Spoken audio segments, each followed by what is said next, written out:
Welcome to Expert Opinion, the branding business forum where leaders share their views, insights, and experiences from the world of B2B branding. And now, here's your host. Hello, this is Alan Brew, a partner at Branding Business, and our guest today is Bob Kersten. Bob is in fact my colleague at Branding Business. He joined us recently as Managing Director San Francisco, and he's going to share with us today some extremely interesting insights based upon his experience in the branding and design industry. Bob, welcome to the program.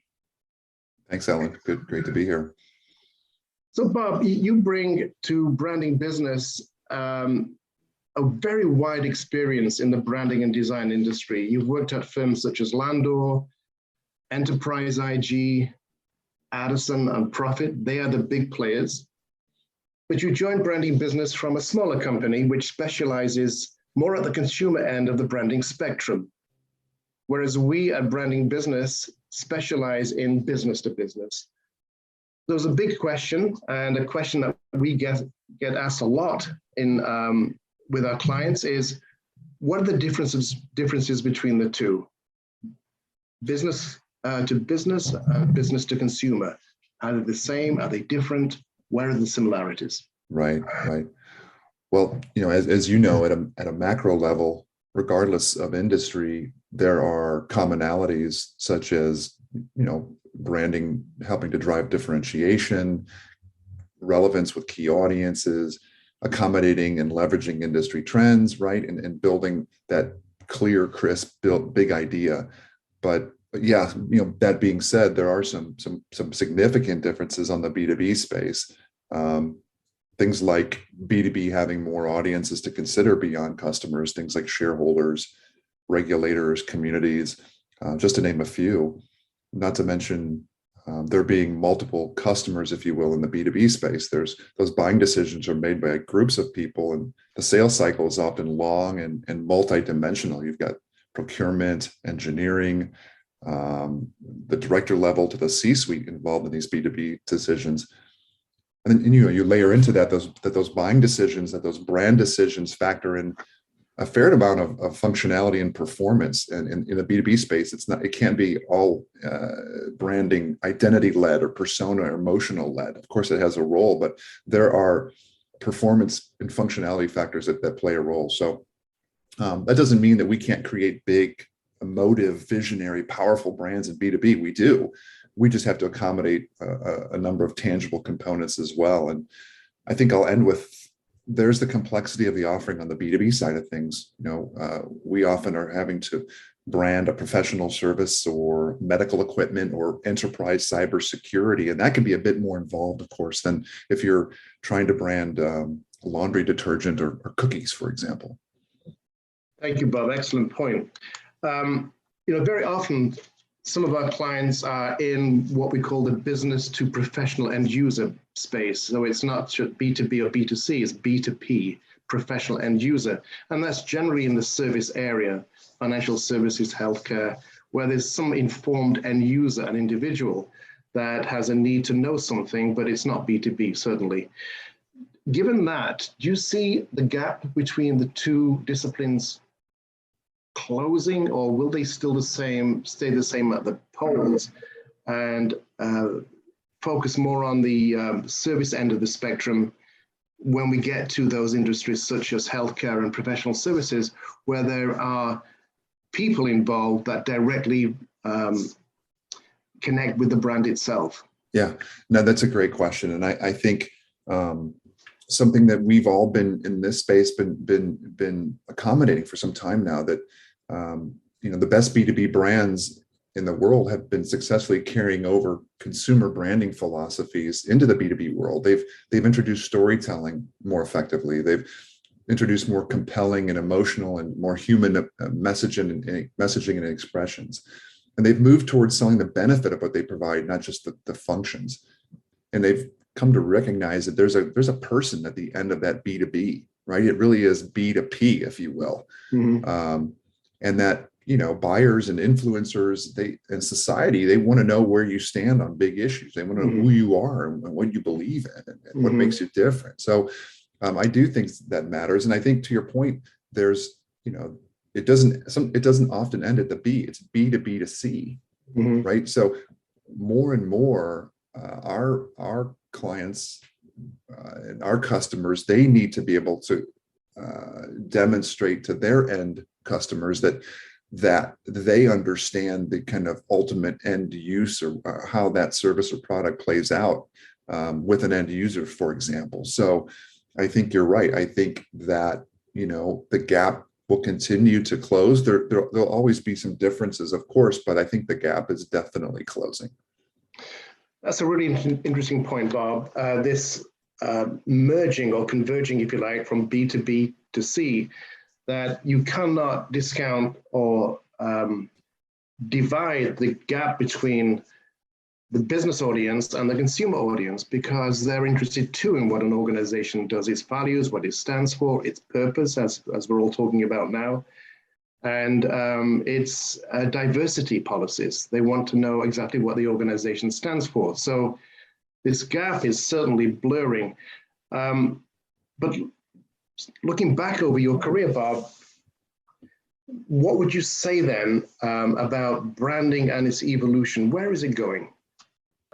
I think it's interesting, right? In that, as appreciation and understanding of the power of brand grows, it's forced us in this space. And I think anyone who does what we do would agree that we're constantly having to evolve and grow and learn and shift, because the market shifts. And so I think a really smart colleague, or former coworker of mine, broke it down this way, kind of saying, historically there was kind of the lowercase b branding that referred to the more kind of marketing, cosmetic, promotional side of branding. And then alternatively, there's the uppercase B branding, which refers to the more strategic, the more holistic work that we do, using brand as a platform for growth, using brand to connect directly to the business strategy, to create momentum for companies, right? It's a platform for action. So evolution of the realization that brand can do much more for organizations, and that really kind of anything an organization does, it can be considered a brand experience, has led to kind of an opening of the aperture of all the things that we do. Yeah, it's certainly what we're seeing. A lot of our clients these days are obviously in omni-channel businesses where they work online and offline, and that they have to consider all platforms, all communications to be successful in their branding activities. It's not just one audience or another audience, it's completely holistic, as you say, which raises a lot of questions about our business and how we evolve to serve the needs of our clients. So relating to the last question, Bob, do you see the concept of branding and its related activities converging into one big concept, one big approach for clients, or will it refragment into specialist disciplines, as it so often does? I tell you, I think, Alan, you and I were just talking about this the other day, and I feel like there's a constant topic of discussion, and I feel like the pendulum swings back and forth over the years. It feels like it's cyclical, right? There's been a lot of consolidation and acquisition and mergers within the category the last couple of years. These big publicly traded conglomerates are blending agencies, right? You see large global digital agencies taking over the traditional advertising shops taking over comms agencies, or merging them together. And so these moves are often born out of the need to drive operational expenses down, right? They're able to kind of save on headcount, admin, real estate, office space, things like that. And whether or not that plays out as a good thing for clients, more often than not, it's not. That being said, you could argue that there are some organizations that are making it work, but I think, by and large, what we're seeing, and when I talk to colleagues and former colleagues, there's a whole lot of small, specialist, mid-sized, independent agencies that are having their day, and they're doing fabulous work, and they're able to really hone in on their specialism and partner with other specialists to deliver best in breed, best in class for clients. So, I don't know, I imagine it depends, one's perspective depends on where they sit, but I do feel like the pendulum has swung back in favor of specialist focused agencies that are able to do what they do best.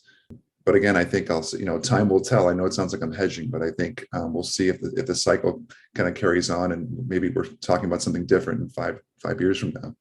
It's certainly what I'm seeing, Bob. Once upon a time, there was sharp divisions between advertising, public relations, design, branding, but now they seem to converge into this thing called branding, and everybody's in that business. Mm. You and I work for the big holding companies, and they profess the one-stop shop as the solution to everything. So one neck to choke, if you'll pardon that crude expression. Is that era over, the one-stop shop? Are we now moving into these best-of-breed, sharply focused industries? And I suppose a follow-up question to that, are clients recognizing that that's what they need? That's what they really want to bring in to help them, that these best-of-breed, very experienced, smaller focused organizations that can bring in partners depending on what the client need is. You bring up a great point, and that is, of course, the clients themselves.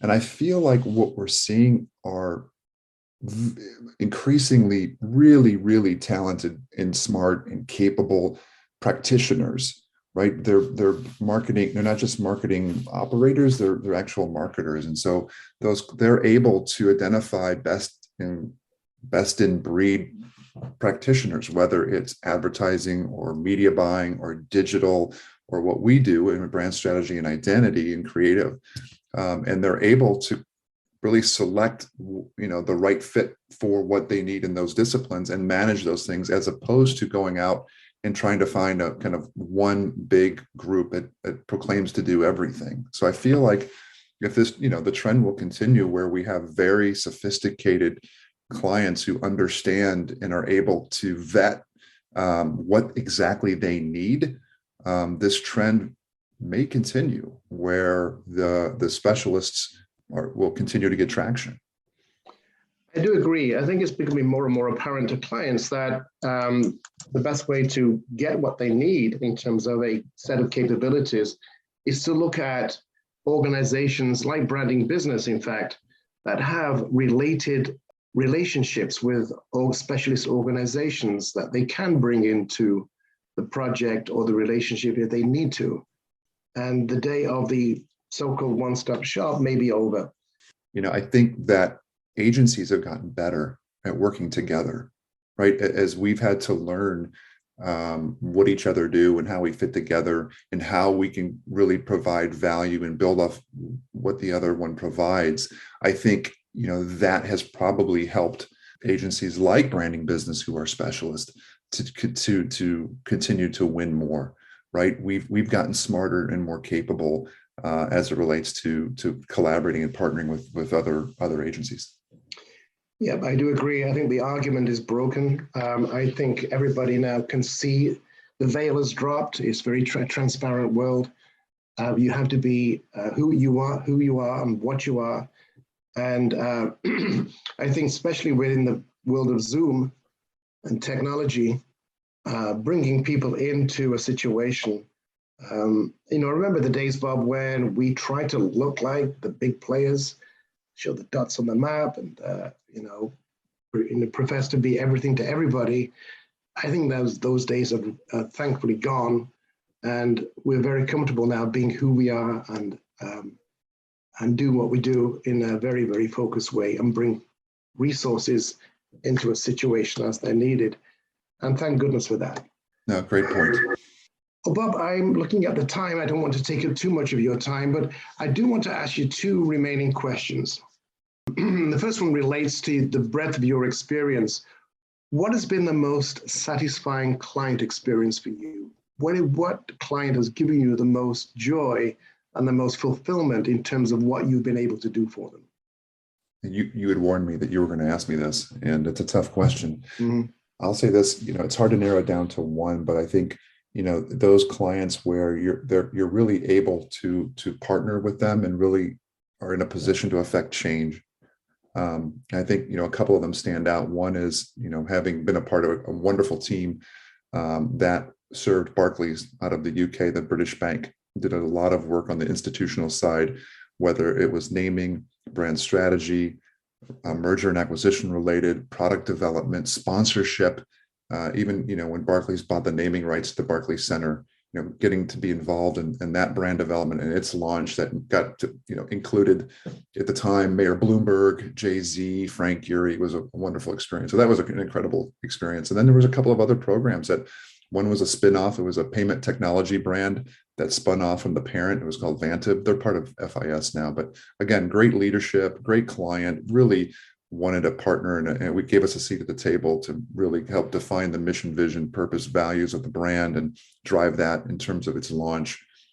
And then also in the did some work with a gaming technology brand called IGT a few years back, where again, fantastic leadership, a really talented marketing leader and team and CEO, where we got to really kind of define the future of gaming and partner with them to kind of look at the trends that were happening and the shifts that were happening with consumers and technology and what gaming meant. And those were, again, a really wonderful experience, where just fortunate enough to be working with very talented clients and alongside really, really smart people. Excellent, Bob. Thank you. It's always a pleasure to hear of instances where the work brings fulfillment to a strategist as well as just an output. And those were very pleasing instances that you referenced.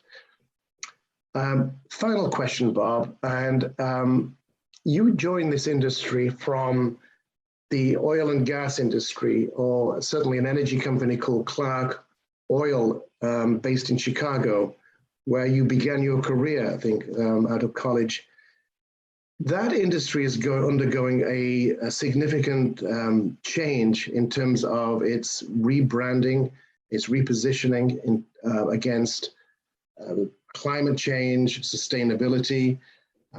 One instance comes to mind of Total in Paris, the global company in the oil and gas industry, rebranding as Total Energies as it moves towards sustainable business practices. What's your view of that?